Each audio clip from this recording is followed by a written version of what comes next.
Quickly run through the few sentences which we did last time and then continue. Her spirit open to the spirit in all. Her nature felt all nature as its own. Now this is the experience of oneness of Savitri's spirit and Savitri's nature.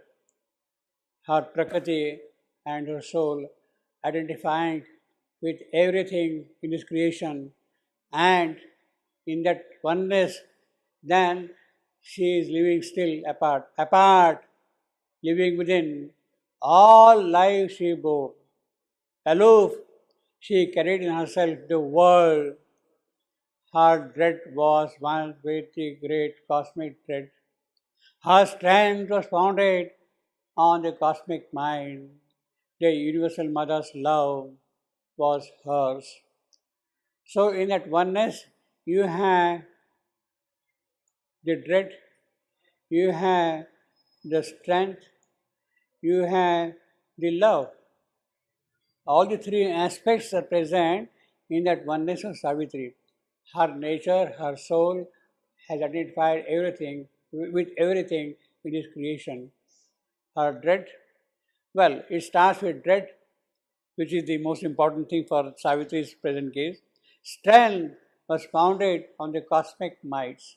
Well, actually, her strength is greater than the strength of the cosmic mights. But because she has taken the birth in the cosmos, it is that identification with everything in the cosmos that she is getting the strength from everything here. The universal mother's love was hers. Now it is in that oneness, in that love, if something has to happen, will happen. Against the evil that life's afflicted roots, her own calamity is private sign. Of her pangs, she made a mystic, poignant sort. Now, actually, although we are here, all the three aspects, dread is there, strength is there, love is there. But what is coming in focus is the evil at the afflicted roots of life. Life is imagined as a tree, and the roots of the tree are down below in the inconscience, in the night, in the ignorance, in the suffering, in mortality. So, what is the evil of life? The evil at life's root is the mortality itself, is death. Death is the evil sitting at the roots of life. Actually, we can imagine something like a tree having its roots, and below the roots is death sitting there. And it is death which is sucking the entire life, the possibility into it, drawing back into it. That is the evil. In fact, the real evil is that. And not to recognize that evil is a sin. If you want to give a Christian interpretation of that. Now, see, in the Upanishadic literature, even in the Vedas, in the Gita, of course, there is a very famous shloka that this cosmic tree has its roots up and its branches are spreading down below. The inverted banyan tree itself, you can say. In fact, banyan tree itself has its roots hanging from below and coming down into the ground, you see. Whereas, so when the tree is like that, its roots up there is no question of evil present. There is no question of evil present in that, you see. In the cosmic tree of the Gita, the roots are up there in the sky, in the transcendent, and therefore there is no question of evil present here. Whatever is to grow will be all beautiful knowledge, power. In fact, it says that the branches, the leaves of the Vedas themselves, you see, the Gita says like that, you see. Now, in contrast to that, this tree is something different now. It is coming up from the inconscience, and therefore its roots are buried in the inconscience, are getting nourishment, everything, whatever is required from the inconscience, and that is the evil at the cosmic roots. Her own calamity is private sign. Of her pangs she made a mystic poignant source. Now this is her, what is her pang? Savitri, what are Savitri's pangs? Savitri's pangs are connected with this evil afflicting the roots of life. Savitri's pangs are connected with this evil, you see, with death which is there at the base of things, of life, you see. And of that pang, of the suffering, that anguish, she has made a weapon of conquest. Poignant sword. Yes, she is feeling the distress, she is feeling the pain of the whole thing, but that pain has now become in her hand the weapon of conquest, the weapon of destroying the evil. What is that weapon going to do? That weapon is going to destroy the evil which is there at the roots of life. Mystic poignant sword. What is poignant sword? Pang. She has converted that pang itself into a sword, weapon of conquest. And that she is going to use to conquer the evil. In fact, in a certain sense, we can say that there is the evil at the roots of life. Okay. And Savitri has made that evil, that pang, a sword of conquest. So that really gives us the entire essence of Savitri's mission. What is the birth of Savitri for? What is the appearance of Savitri for? Savitri's appearance here is to use that pain itself as a sword of conquest, of removing the evil. So the entire mission of Savitri is in a way cut in this particular sentence. Savitri is going to use that pang as a weapon of conquest and remove the evil which is there at the roots of life. Calamity, it's calamity of whom? Calamity. Her Calamity of for whom? the cosmos, The for life, calamity for of life, life. Okay. for life, of course. Yeah, here in the context of life. Well, I mean, basically, her own calamity. He says her own calamity, that her lover is in the grip of death and he is going to die. That is her personal calamity. But that calamity, that pang, she is making now a sort of conquest. Her own calamity, that is her personal calamity. You see, the death of her lover. A solitary mind, a worldwide heart, to the lone immortal's unshared work, she rose. Now, this is another dimension which is coming up here. Savitri's love is the love of the Universal Mother. And she is going to make, because of love, a sword of her pang as the weapon of conquest. And she is going to do the work of the immortal. The lone immortal's unshared work. What is the unshared work of the immortal? The immortal is the soul of the divine in the cosmic manifestation. See, Universal Mother is there. Also, there is the soul of the Supreme in the cosmic manifestation. It is that immortal who is going to do the work here.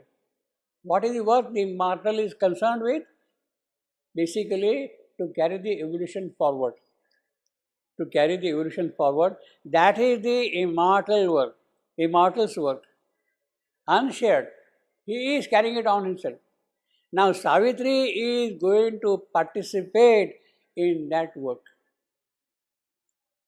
How?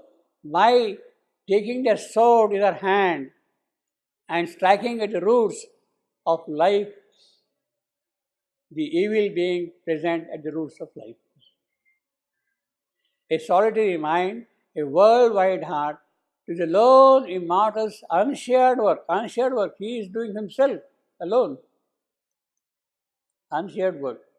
The Universal Mother and her love, the immortal and his unshared work. These are the two important aspects here in the conquest of life. We have in them the cosmic transcendental dimension.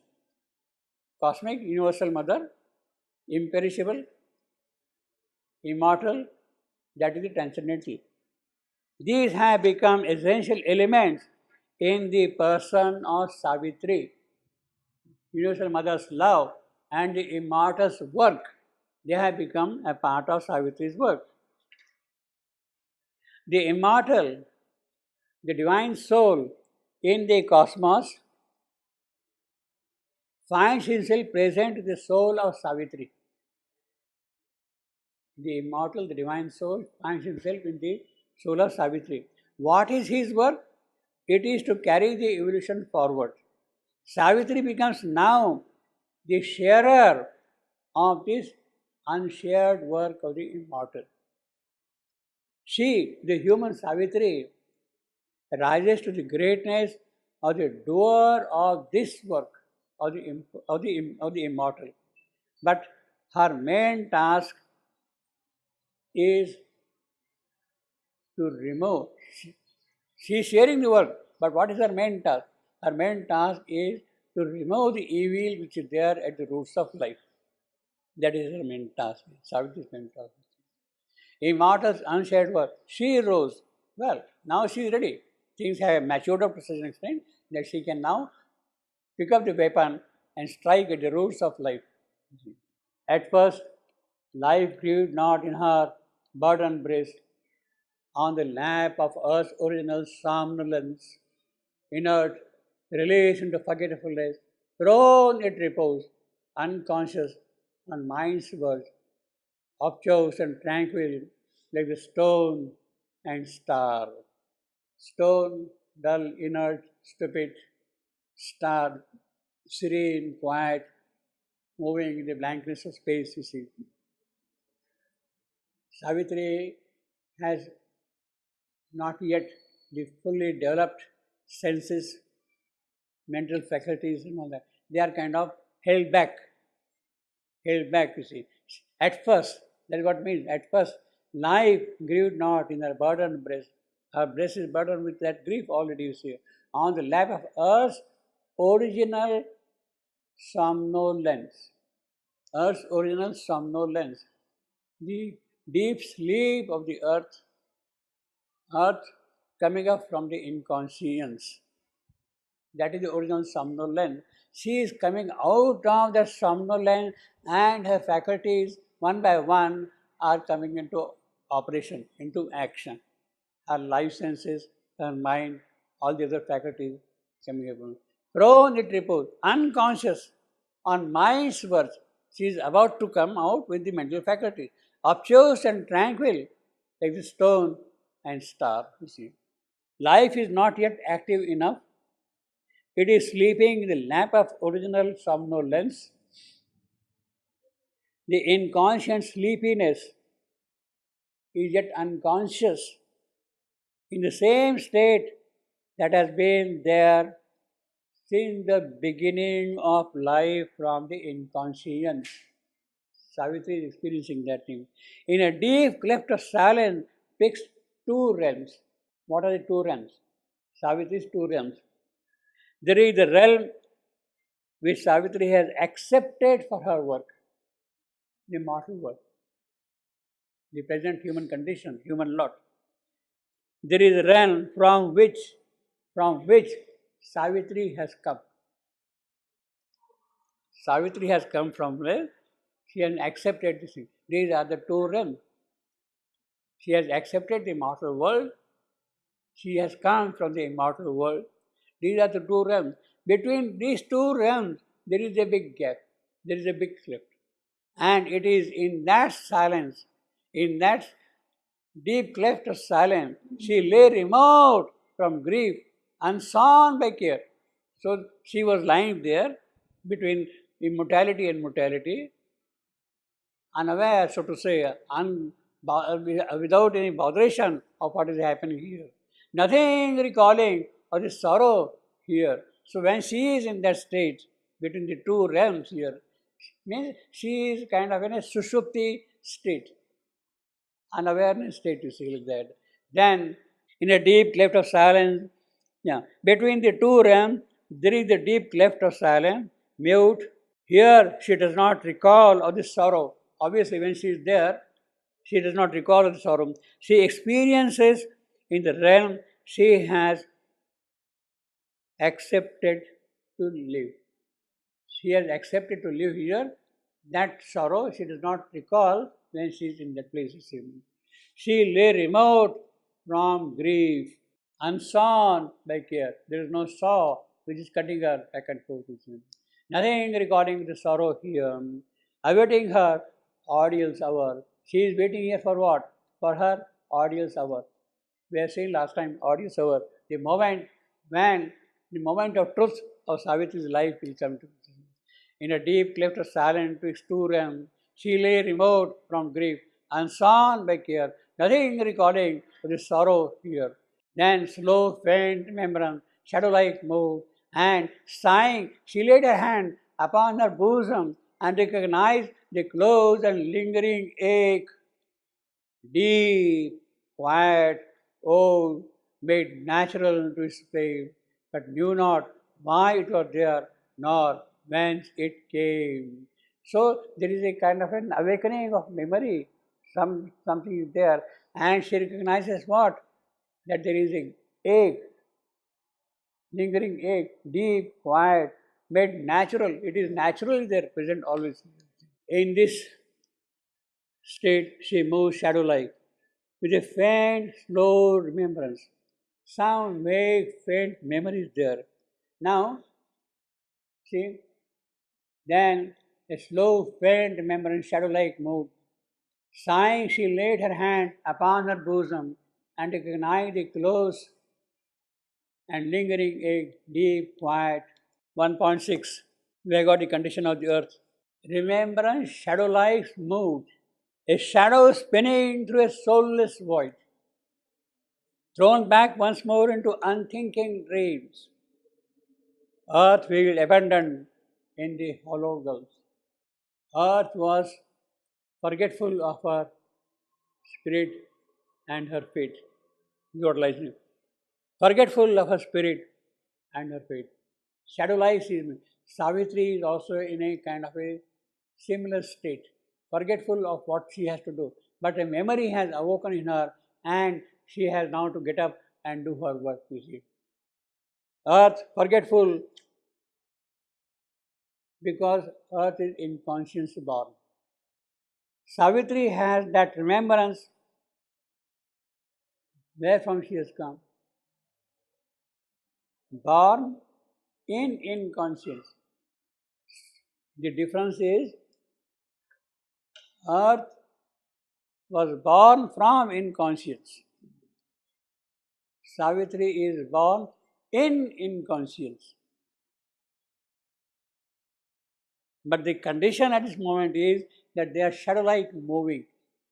They are forgetful of a spirit and of their fate. At this particular moment, you see. But knew not why it was there, nor whence it came, why that ache is there, that calamity is there, a personal calamity is there, what for it is there, why should my husband die? She has no idea of that at all, you see. Deep, quiet, old, made natural to spirit. The power that kindles the mind was still withdrawn. So the mental faculty is not there, life senses are not there, emotions are not there, nothing is there. Prone, she was living there. Heavy, unwilling, were life's servitors, the servants of life. They are not willing to do any work at all. Emotion, or whatever you want to call it, like workers with no wages or delight. Sullen, the torch of sense refused to burn. The unassisted brain found not its past. Where from it has come? Means all the faculties which are born of this one, they are absent in the simplification. And therefore she is moving without knowing why it is there. Only a vague earth nature held her frame. Earth nature held her frame. Now you can imagine a person without any faculties, without any sensations, and he is forgetful of everything here. But still he is there because earth nature. What is earth nature? Earth nature is the nature of mortality of this creation. That is the grain of earth. The grain, the DNA of earth is its mortality. That is the DNA of earth. And she is now held only by that. But now, so until now, this was the state of Savitri's psychology, you see. In what condition Savitri is. So only a vague earth nature held his frame. But now she stirred, her life shared the cosmic load. Savitri has remembered, that memory has come back to her. What for I am here? You see, this is no memory, a faint remembrance. She was lying between the two realms. The memory has awoken in her, and she realizes what for she is here. Only a vague or nature held her. But now she stirred, her life shared the cosmic load. She has to get up. She has to attend to the world. It is summoned to her body's call, body's voiceless call. A strong, far-winging spirit traveled back to the yoke of ignorance and fate, back to the labor and stress of mortal days, lighting a pathway to strange simple dreams across the ebbing seas of sleep. The seas of sleep. She was not active at all until now. Now those seas are receding. That inertia, that is receding, you see. And her spirit, far-winging spirit, traveled back. Back where? Back to time, back to the zero moment of time. When things started happening, since when things started happening, the Big Bang moment of time. It is at that point she is going back. What is the reason? At the summons of her body's voiceless call. Now it is not by mind, not by heart, not by emotion, not by worldwide awareness. She has identified herself with the world. All the faculties of the world are there. By none, but it is the body's call. The most important thing in the case of Savitri is the silent call coming from the body. I am here, I am here, I am here, and nobody is attending to me. I am subject to death, I am subject to suffering. It is the body which is telling her. So the entire emphasis of Savitri's work, of Savitri's avatarhood, of Savitri's mission is connected with the physical, with the body, with the body. At the summons of her body's voiceless call, the body is silent, quiet, and she is telling to Savitri, look, you have to do something for me. You have to attend to me. A strong, far-winging spirit. And therefore Savitri gathers all her strength and she can go as far back she likes in time. Why she has to go back in time, travel back? Because she has to find out where from that body's call is coming. Where from that ache is coming, she has to go back to the root cause of evil which is there in life. She has to go back even further and find out why body is incapable of holding the divine ananda, the divine possibility in it. And it is the body which is in fact impelling her. Her strong, far-winging spirit traveled back to the yoke of ignorance and fate. Yes, all the way she has to go back there, where from all the things come. Back to the labor and stress of mortal days, lighting a pathway. For what? Lighting a pathway to strange, simple dreams across the ebbing of the seas of sleep. The seas of sleep are receding now, and she has to go back to the time where from time has become sea. Memory climb. She lays her hand upon her bosom. Actually, what is Savitri remembering? Savitri is not remembering the word of fate on this particular day, that her lover is going to die. It is not that she is remembering here. She is remembering the ache of the body. It is the call of the body which is taking her back. In that process, the death of her husband is a relatively different kind of a matter. What is more important is the ache of the body, the call of the body. If that call of the body is answered, automatically the problem of her lover's death will be taken care of. So she's going back to the root of things, you see. In other words, this ache of the body, does it have any purpose to serve? Yes, of course it has a purpose to serve. It is that which is forcing you to really go back to the root of things and strike at the root of things itself, you see. See, I mean, most of the spiritual practices, you want to forget and go away from here. You are leaving the body as it is here. You are leaving your physical, mental, etc., as they are. You want to make your soul free of all these things and get released and live somewhere in some paradise, some Vaishnav, some heaven or whatever you want to call it. You see, Kailash of Shiva or Vishnu's Dhama. You want to go and live there. That is the normal traditional path. But then what has happened? Things have not been really attended to here upon the earth. They have remained as they are. Savitri is not happy with that kind of a thing. If something has to happen, it must happen here in this creation upon the earth. And therefore, her body's voiceless call, that becomes the most important thing. The real ache is now in the body, you see. The summons of our body's voiceless call, lighting the pathway. It is the cosmic ache she is remembering. She is becoming alert to it with this thing. The moment arriving for it to be recognized for its resolution. At a summons for body's voiceless call, a strong, far-reaching spirit travelled back to the yoke of ignorance and fate, back to the labor and stress of mortal days, lighting the pathway to strange simmer dreams across the ebbing seas of sleep. So, this is the description of Savitri's earlier attempts, what she had done.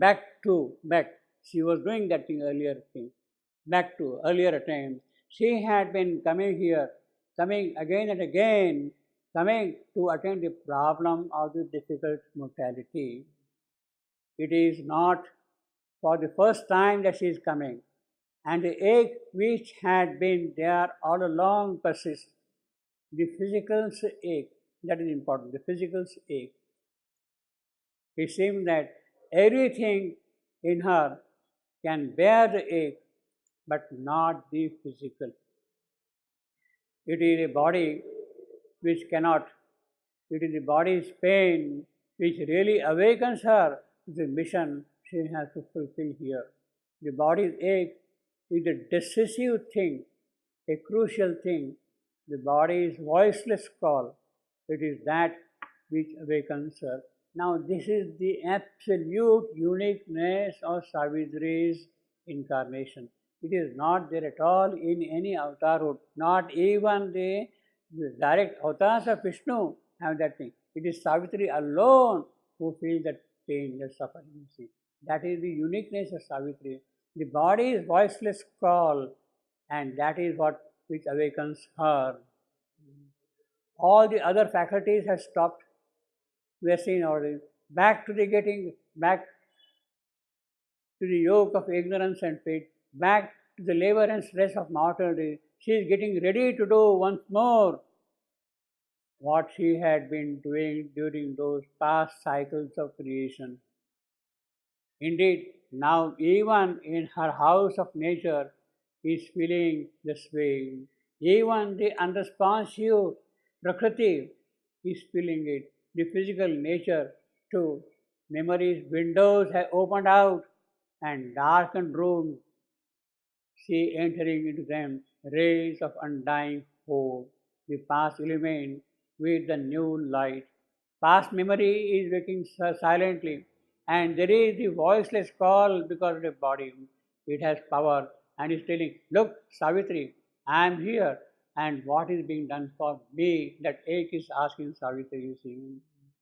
will I be so forever, ridden with pain and suffering, decay and death.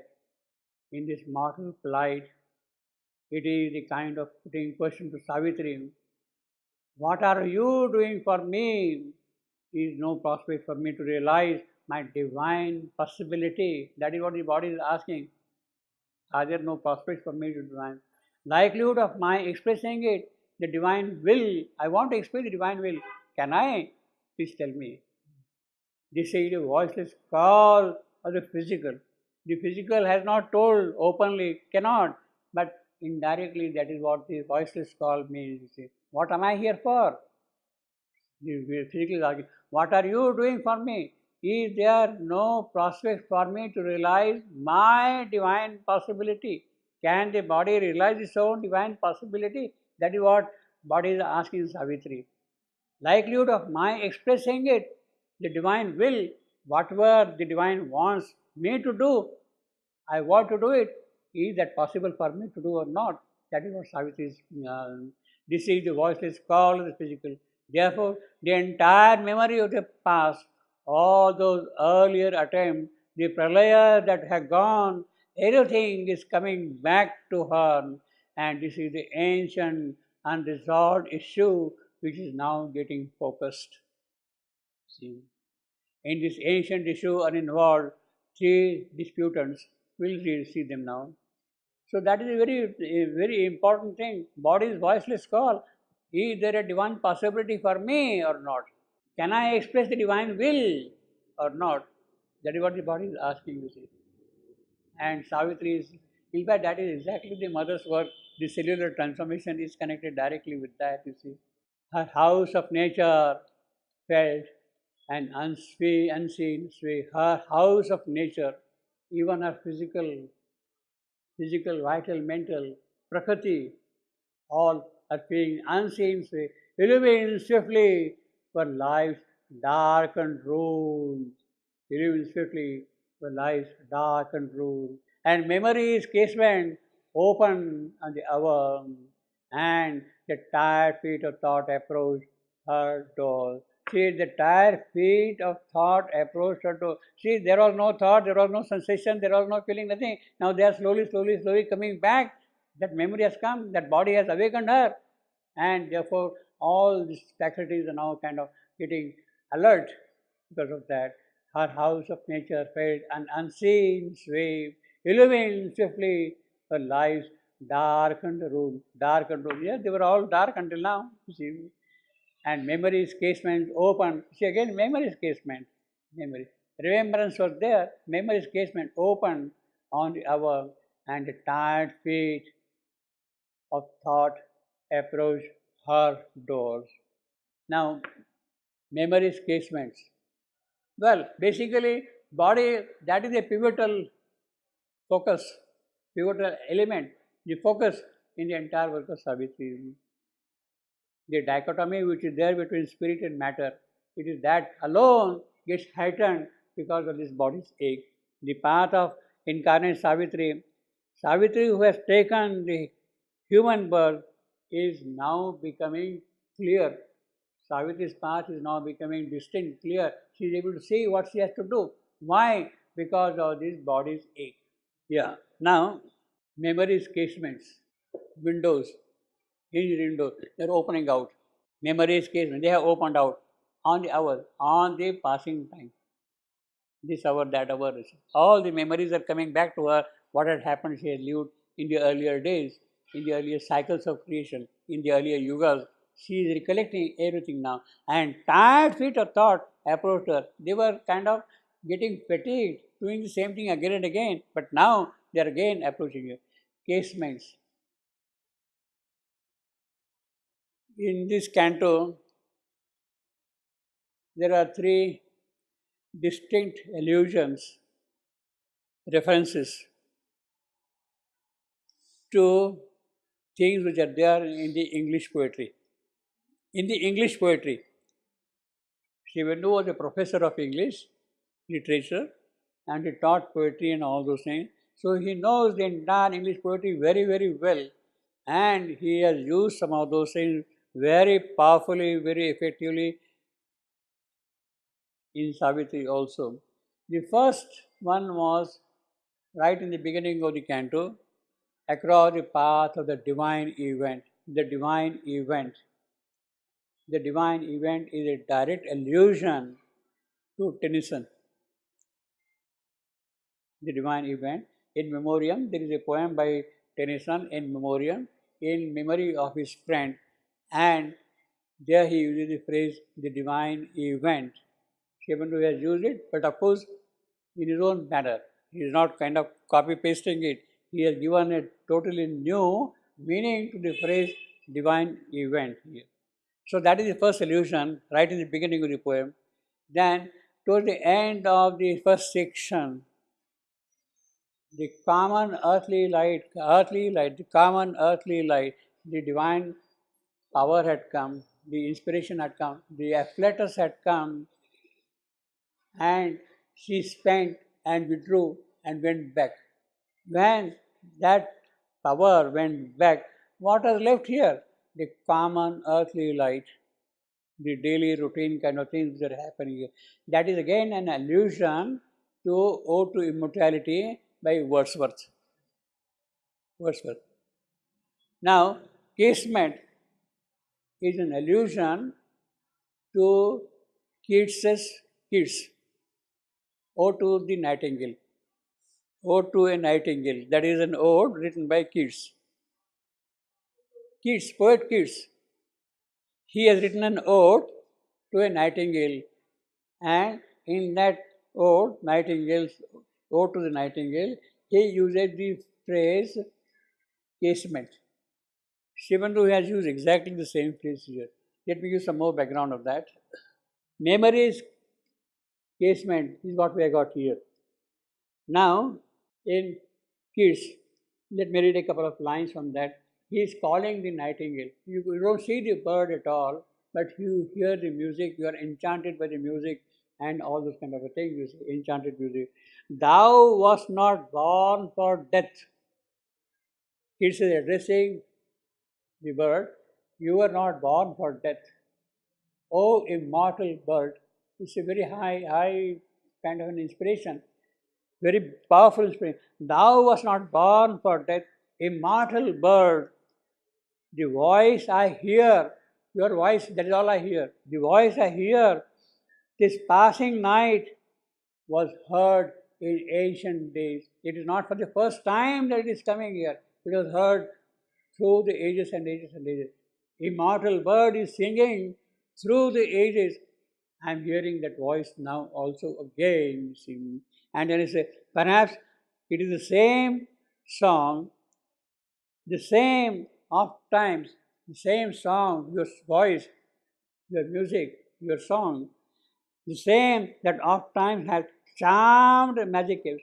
The magic casements were charmed by your voice. The casement, the windows were charmed by your voice, and they got opened by themselves. The voice or the word is so sweet, so enchanting, so powerful, so magical that the windows got opened by themselves. And the moment the window got opened by itself, the bird flew away through the window, you see. The bird flew away to the window, see. The voice I hear this passing night was heard in ancient days. I am here still now. Perhaps the same song that has found a path, the same that oft times hath charmed magic casements, opening the foam of perilous seas. The windows are opening on the perilous sea, and you are flying across them in fairy lands forlorn. They are gone far away from everything. Now here are the magic casements in case of Keats. A window that opens on hinges. The nightingale's song has charmed a casement, has enchanted, trapped, cast a spell on the window itself, on a slip, and a casement opens. It is a magic casement. Therefore, it is a magic casement. The nightingale flies out the window, and over the open ocean, perilous seas surrounded by a fairy land. After it flies out, the window. The bird has gone away from the window. The nightingale is alone and abandoned. Nobody is there, forlorn in the strange land. As the nightingale flies far away from him, from the poet, goes away from him, poet, he laments that his imagination has fled him. He cannot even imagine anything now. The enchantment was there, he was able, and the imagination has fled him, and says that he has no longer to recall whether the nightingale's music,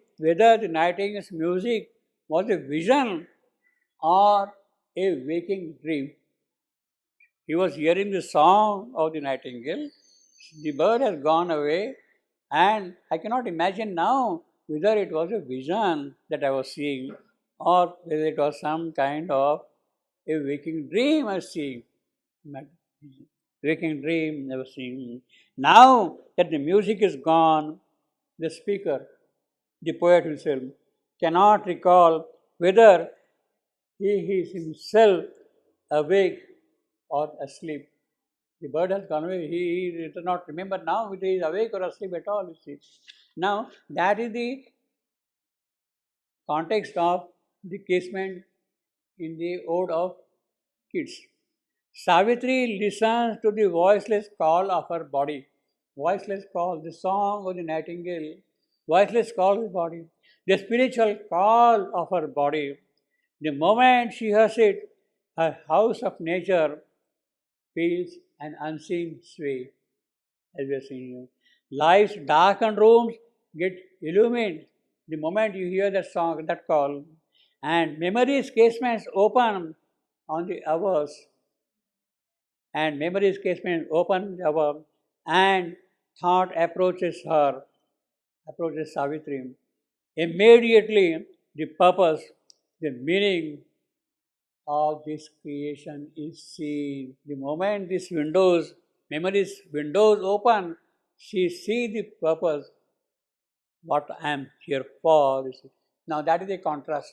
In the case of kids, the bird has gone away and is wondering whether he is sleeping or is dreaming.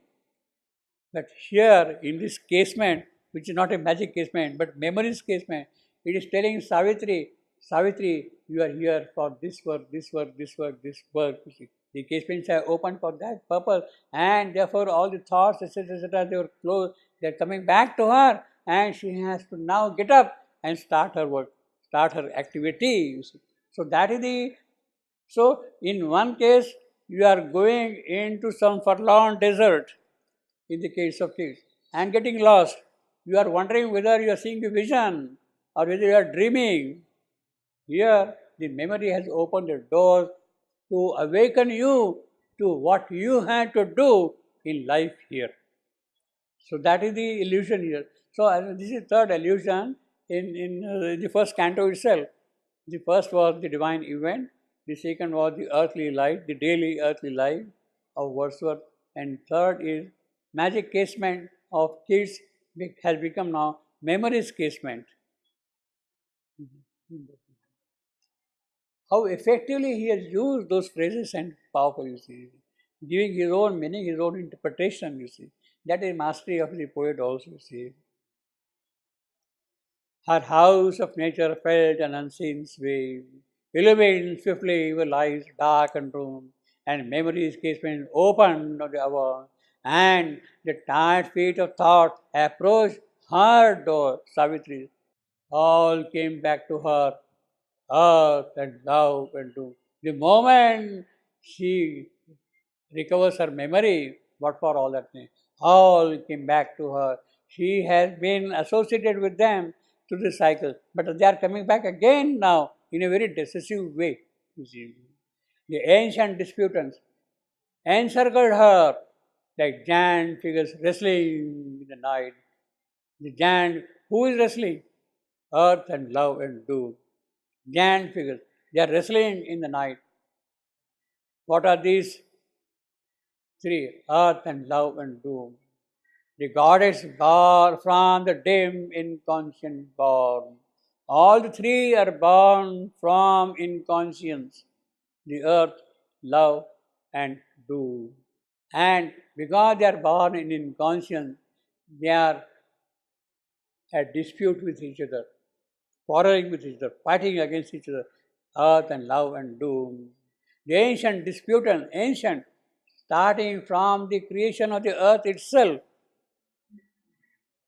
In fact, even perhaps a little earlier than that. Well, love, is he born from inconscience? Love, is he born from inconscience? No, he is not born from inconscience. He has taken birth in inconscience.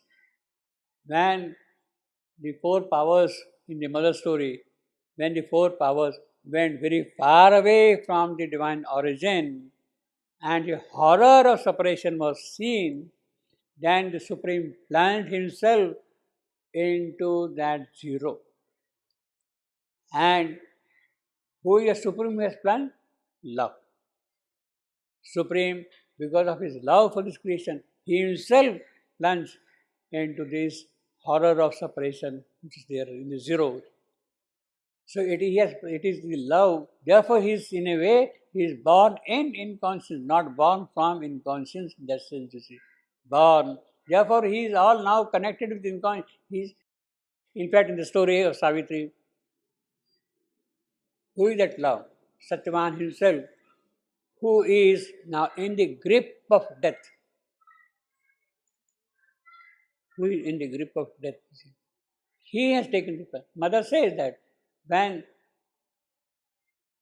the separation took place, then the divine plunged himself into the void. And that is the first avatar. And that first avatar is love. That first avatar is Satyavan. He is in a certain sense, therefore, the permanent avatar. He is the permanent avatar, you see. The avatars, other avatars come, do their work, and pass on the baton to other avatars. But Satyavan is present permanently in the void for a certain purpose. It is only Savitri who can pull him out of that grip, remove that grip of death from him. So that is love. Earth, because this horror was seen, and there has to be a redemption from that. Earth was created as a significant center in the inconscience to carry out the evolution. Therefore, Earth was born in the inconscience. And because Earth was born in the inconscience, was created in the inconscience, she was forgetful of her fate and her destiny and of her spirit in her life. She was forgetful of that, you see, because she was born doomed. The moment life appeared on the scene, the response from the inconscience to life was death, the opposition, the response. That is coming from inconscience again. And in that sense, earth and love and doom were the three disputants from the inconscient born. From the inconscient born. Awoke to struggle in the pan divine. Now, struggle. Now, this is the dispute. Awoke to the struggle and the pang divine. Pang divine felt by Savitri. All came back to her. That pang came back to her, divine. And in the shadow of a flaming heart, at the somber center of her dire debate, the guardian of the unconsoled abyss, inheriting the long agony of the globe, long agony born since then, you see, stone still figure of high and godlike pain, stared into space with fixed, regardless eyes, regardless. He's constantly seeing that saw timeless depths, but not life's goal. What all this thing for? That does not see. Who? The godlike pain which is there. Now, so that is the memory Savitri is recollecting now.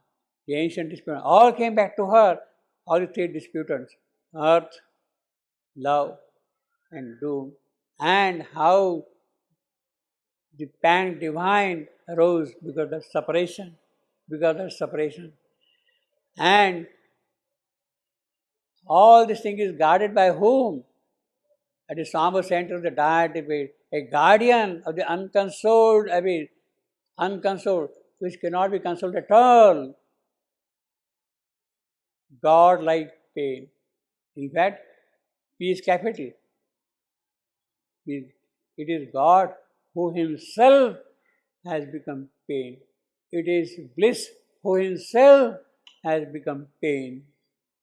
In the story of separation, who is after all pain? It is bliss himself who has become pain. Therefore, is God-like. In other words, the purpose of his becoming pain is something to bring out the true bliss out of all these things. Stared into space, Now he is looking, it is he now, that pain, who is looking for what? The original bliss. Stared into space with fixed, regardless eyes that saw grief's timeless depths, eternal depths of grief,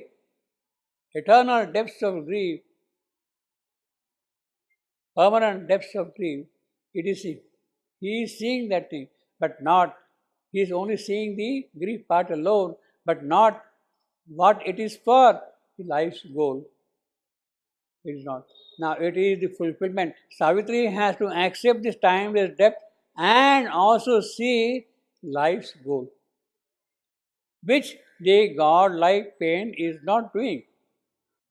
In the case of Savitri, memory's casement bring back the past time, even the beginning of time, how things started. She is getting awake to it.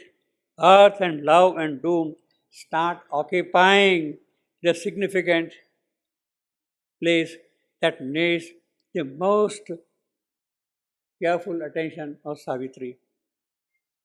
There is awakening in Savitri.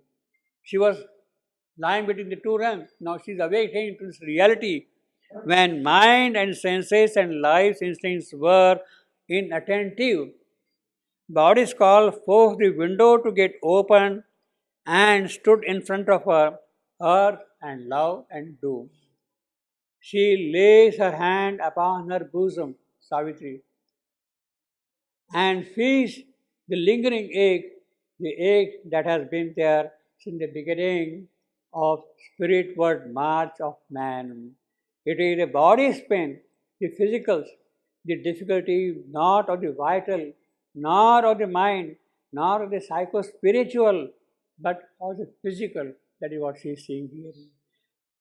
With that ache, the memory's casements open, and the issue stands in front of her in all its bareness, in all its nakedness.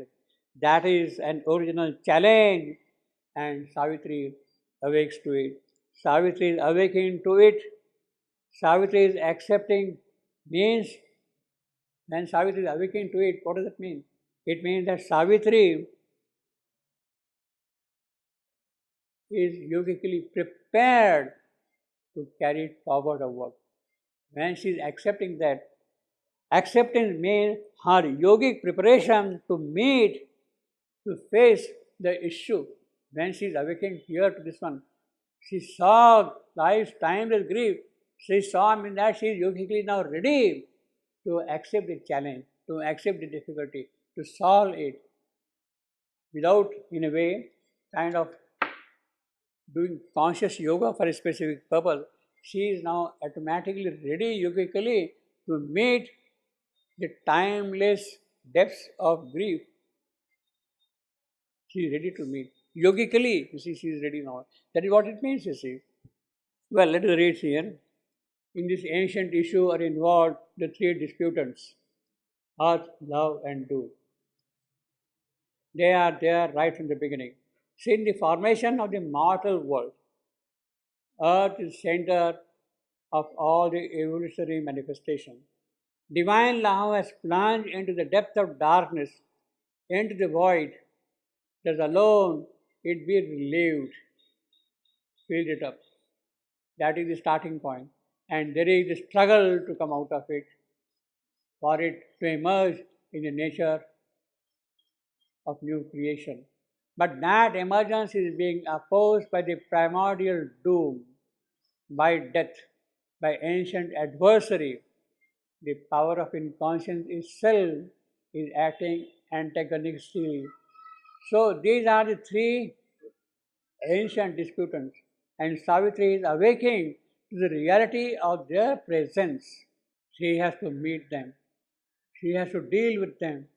All come back to her, earth and love and doom, with their powers and their possibilities. Indeed, eventually, she must discover the truth of doom itself, why the doom is there, why the pain is there, its intended reality, that it becomes a glorious participant in the great evolutionary creation. According to the Greek mythology, first came chaos, then came earth, and then came love. See, there is a kind of an echo in the Shivananda singing. In the power of love, it is the power of love, Plato says in the symposium, which is going to solve the problem of this creation. Plato has that intuition. So he has already some kind of an intuition about this thing, that it is the power of divine love which alone can solve the problem of this creation. Now, we do not have such a description anywhere in our Indian tradition, in the Indian mythology, in the Indian Puranas, in the Indian scriptures. The Veda does say that in the beginning was a sea of darkness, but the dispute between these three powers, that is not there in the Indian tradition. So these three disputants actually really do not belong to the past Indian knowledge. Partly it is coming from the Greek thought, Greek intuition, and of course more fully from Shivananda's own occult experience and realization and seeing things through him. That is the greatness, you see. So, in that sense, Savitri is combining, epic Savitri is combining both the Western intuition of the three disputants of love and earth and doom, and the Vedic concept of creation. Various traditions are combined here, but it is not the aspect of combining that we have here. Shivananda is not synthesizing in that sense, combining here that we hear. It is the truth that has been realized and experienced.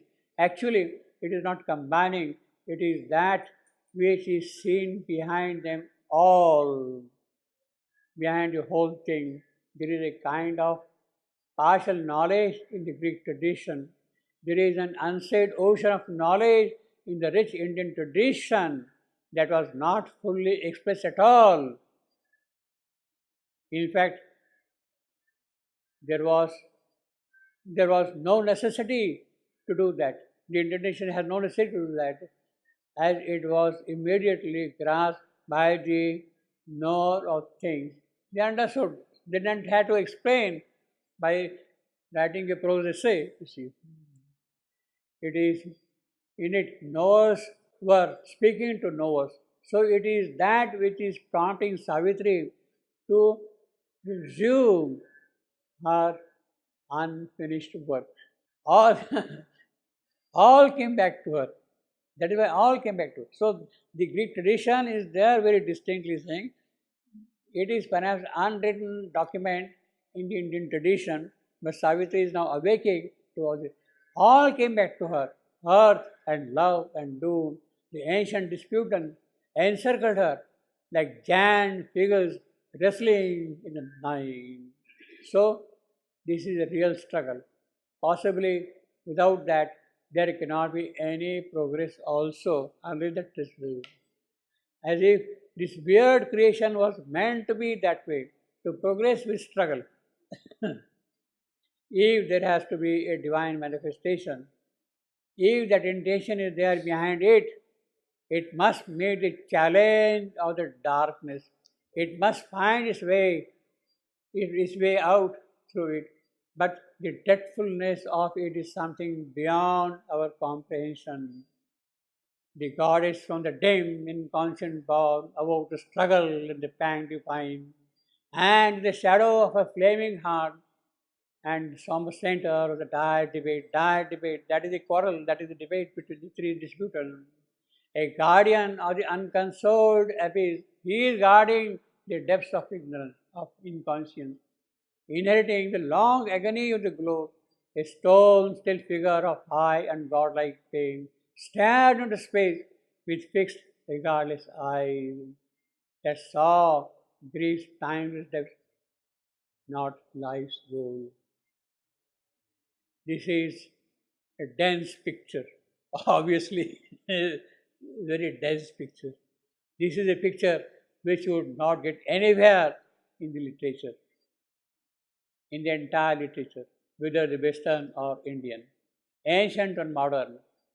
Nowhere we could get the occult aspect of this creation, the struggle which is present in the base of things. It is that which is being presented as a problem of Savitri, as a problem of Savitri, as a problem to Savitri. Problem of Savitri as the epic, problem to Savitri, Savitri as the being. The problem for which she has taken this mortal birth, that it be solved to redeem this creation. That is what is the problem here? The goddess from the dim inconscient born. They who come out of the inconscient are standing as antagonists. All the three have their connection with the inconscience. When there was the inconscient void, it is that moment that divine love plunged into it, well, as seen already. And of course, earth was created as a specific center of activity that we have already seen, pralayas and mass and all that. You can skip that. Now, the deeper mystery is Savitri is awakening to the struggle and the pang divine which she had experienced earlier. Unless that dispute is there, unless the suffering is there, which has itself a character of divinity, the suffering has a character of divinity, the pang divine, as if that pang has some kind of divine quality in it, that nobility, unless that quality is present, there cannot be the resolution to the issue. See, because it is divine in quality, therefore it can be resolved, see. Of mortality, whose being is a pang divine. Being divine, it seems to be purposeful, it is meaningful, it is functional, it is designedly there, purposefully there in a way to achieve something. That is what it gives a divine quality. Savitri's radiant power is carrying in her heart the divine shadow. Surely, to see the light that is there behind it. The shadow is there in her heart. For what? The shadow is there because there has to be some light somewhere. To see that light behind the shadow, it is for that purpose she is carrying the shadow in her. The shadow, the pang divine, is in the heart of love and joy. Right at the center is seated the guardian of the unconsoled abyss. The pang divine has woken up Savitri. Her heart is flaming. At the center, she sees the protector of the inconscient world, protector of the inconscient world. He also is the divine. She, the divine himself, in the inconscient form, is guarding, is protecting the abyss inconscient. In the inconscient form, it is the divine who is guarding this abyss. It is in this guardian has gathered the long agony of the globe. He inheriting it from the past. He is possessing all the agony of the world. He is holding that with him all the while. There, whom does Savitri meet? She meets a stone still figure of high and godlike pain. That pang divine, that godlike pain is sculpted in stone, and he still is unperturbed in his poise. and it is he who is guarding the abyss of darkness. He is holding back as well as, okay, it's all right, you can read that thing. Savitri is not sleeping, but suffering is there in the depths of her heart. And she is pouring her tears to appease the grief, to placate him, to soothe him from the impossible water to him. That is the mission of Savitri. Well, actually, saw grief's timeless depths, but not life's goal.